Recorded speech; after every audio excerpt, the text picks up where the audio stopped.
Say hi to AJ. 1, 2, 3.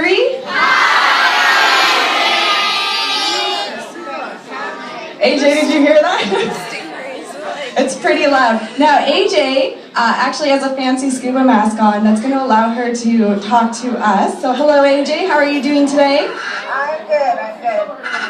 So, AJ can talk to us. That's why she has this yellow line going all the way up to the surface. That allows her to transmit through the water. As you can see, AJ has a lot of fans in this exhibit. So, AJ, why are you so popular here? Oh, well, that's because I went snacks. Yesterday we're eating So AJ, you're a little quiet, just so you know. So, can you say again, what are you feeding them? Today we're feeding capelin and squid. Capelin and squid. Now, capelin is a little tiny fish, so you might be able to see that when she pulls it out of her little trick-or-treat bucket. And squid obviously looks like squid. And it's some of the stingray's favorite food to eat. AJ? Yes? How many times a day do you guys feed the stingrays? 3 to 4 times depending. So this is their third or fourth meal of the day, but you can see the stingrays are still very excited to see AJ. They're actually hand-fed by our diver, so you can see she'll reach into her bucket, take out a little bit of food, and feed it directly to our stingrays. So I'm going to talk a little bit about the different species we can see in here, but keep an eye on AJ because the stingrays can get a little bit goofy during feeding time, and they're definitely fun to watch. Now, before we talk about the stingrays, I don't want to forget about some of the other animals we have in here. And we do have a species of shark living in this exhibit as well. To see the shark, we need to look up because they like to hang out near the top of the water. There comes one right across AJ's kind of back right there right now. Now, a lot of people think these are baby hammerhead sharks, but these guys are actually full grown. They're adults. They're a specific type of hammerhead called bonnethead sharks. They get their name because if you have an imagination, they look a little bit like the front of a baby's bonnet for their face, and that's where they get their name from. They don't get hand-fed by our divers, so they'll hang out near the top of the water. Now we have 3 types of stingrays living in here. Hopefully we can still see AJ. So AJ, can you maybe point out a type of stingray?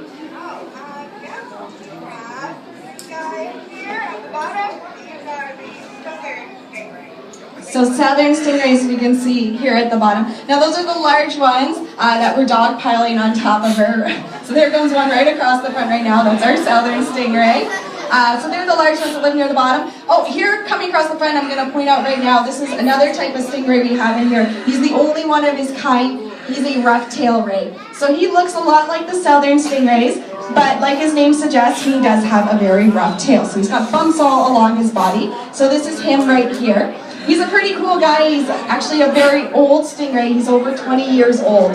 So he's one of the older ones in the tank. And then our final type of stingray is our cow-nose ray. And those are the little guys that are hanging out near AJ's face right now. They look a little bit like bats as they swim through the water. So they're the smaller ones that swim through the middle of the water that we have here. So those are a couple different types of stingrays that we have in here. Now, hopefully they'll start, oh, perfect. We can see what it looks like underneath a stingray when they go across the front of the glass. So on the top of their heads is where you can see their eyes. Their eyes are looking up above the body. But underneath is where you can find their mouths.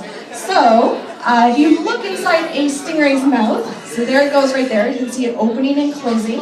They have a bunch of teeth that are arranged into dental plates, which is a fancy word that means all their little teeth are stuck together, and they use that to crush up shells of their prey. So that does mean our divers have to be careful when they're feeding the rays. AJ, have you ever been bit by a stingray? Yes, I have. It's not a wonderful feeling, but I still have all my fingers, so it's not too bad. It's pressure, not so much sharp. So I've heard it described by some of the other divers as feeling like getting your hand stuck in a car door. So hopefully we'll do it again. You can see the mouth opening and closing, those grinding plates going up and down to crush in the food. You can look right here. There's a little bit of suction and right into the mouth. I think that was a pretty, they're not messy eaters. They're very neat and polite. They're pretty good at eating their dinner. So there you go. You can also see the gills underneath, which is where our stingrays breathe through, so they are a type of fish. And our stingrays are closely related to the sharks that live in here. They're all from a group of animals called elasmobranchs. One of the features that our stingrays share with our sharks is a very specialized skeleton. Now, as you look at the stingrays as they move through the water, you can see they have very muscular fins. They look a little bit like magic carpets as they move through the water, so they're very flexible as well. And if you guys would like to know what a stingray skeleton feels like, it's made up of something called cartilage. And we have cartilage in our body as well, so all you have to do is grab your ears and give it a little bit of a wiggle. And grab your nose and give it a little bit of a wiggle. Those parts of our body are made out of cartilage as well. So the same stuff as our stingrays and our sharks. They don't have hard bones like we do, but that cartilaginous skeleton makes them nice and light and flexible and allows them to move through the water with ease. Now, if you feel the skin of a stingray, it has a very unique texture to it as well. AJ? Yeah. What does it feel like when you touch the stingray? If I touch the stinger? Yeah, what does their skin feel like? Oh, they're kind of rubbery. They feel a lot like a wet mushroom, if you can imagine that. So a wet mushroom, which is a very interesting description, but it's true. They have smooth skin, but they do produce a slime, a mucus, that protects them when they're hanging out in the sand. So when you pet them, they do feel a little bit slippery, a little bit slimy. It gives them a really unique texture. Now, another feature of our stingrays, of course, as their name suggests, they do have venomous barbs that they would use in the wild to protect themselves from predators. So it's not used to hunt down their prey. It's in case something like a shark or a killer whale comes after the stingray and tries